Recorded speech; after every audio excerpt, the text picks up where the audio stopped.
Hi, I'm Annika Lidne at Disruptive Media here with my good friend Chris Brogan. And you've really become, when we first met, you worked for Jeff Pulver, and right. Then your brand online really taking off. You're a superstar. You started your own company, and you've written a book called Trust Agents. Tell us all about Trust Agents. Well, Trust Agents is a book that I wrote with Julian Smith, and we wanted to discover what are the different ways people can use the web to build relationships and build trust, because we think that it's another whole kind of economy. You know, we understand the difference between time is money and money is time, and if you have a little extra money, then you could pay someone to do the laundry maybe, and then you don't have to worry about all that time. But trust isn't a currency like that. You and I might have a group and we don't want anybody to get into this group. You can't buy your way in. You'd have to know someone. You'd have to be a friend, right? You know, if you were to recommend a product or something, I might not listen unless it's you. Yeah. Some person coming to me saying, buy this product. But if you say, you know, I tried this camera, it's a great camera, you should try it, I would give it a try. So to me, that's the opportunity. The opportunity is that if you can learn to use these web tools to build relationships and earn trust, there's greater business. And do you have any specific tips especially for companies who want to build this kind of trust? Sure. Listen is the most important part of it. There's tools to do it for free, and there's some tools that cost a little money. If you Google the phrase "grow bigger ears," I have a post that walks you through how to do it for free, and also mentions some of the tools you pay. But to me, companies have the opportunity to hear what people are saying, because we talk about the things that we're using, the things we like, the things we don't like on the web every day. Delta lost my luggage today. First thing I did when I got my web was tweet that Delta lost my luggage, and I was frustrated. The first time in 3 years I lost luggage. Had they answered? No.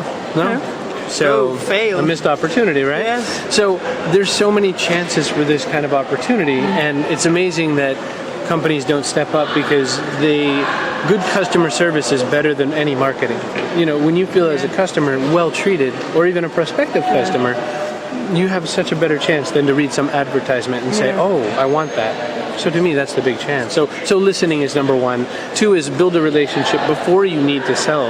Yeah. And then 3 is sell in a way that you're selling to the person who needs, not to only everybody you can reach. Yeah.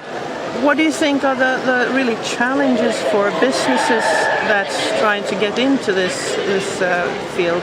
The social media tools don't cost a lot of money, but they cost a lot of time. Yeah. They cost a lot of effort. You can't really trust your brand to a PR agency. You can maybe have someone help you. My company, we say that we teach people how to fish. You know, give the man a fish he eats today, teach him he fishes forever. But we say that we teach them in a fishing expedition. So we stay on the boat with you, and we help you find where the fish are and all that. I think that companies who just either do one of the other, if they just give it away to someone else to do their social media, they've missed an opportunity.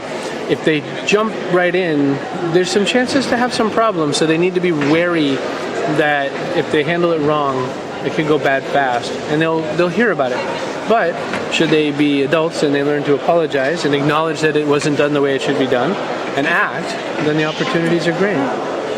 Here at LeWeb, everything is about real time right now. What's the challenge in that? How do you see real time? The whole concept of real time is moving.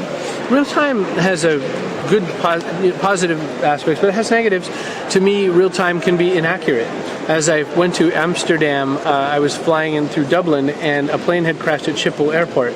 And we heard all kinds of incorrect information. They got the plane had crashed, but they said no one was dead. Well, 9 were dead. They said the plane broke in 2, it broke in 3. So real time has error in it.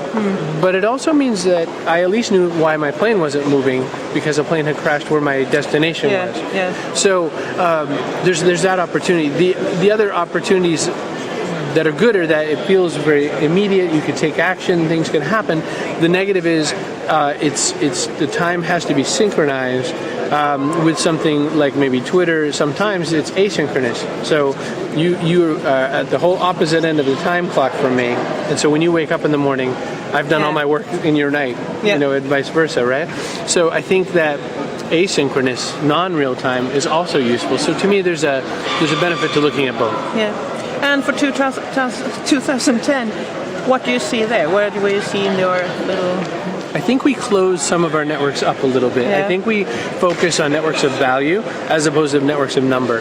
So it won't be how many people are following you on Twitter. It will be what value are you getting out of that network, and how is your Facebook fan page bringing something to your organization or your business.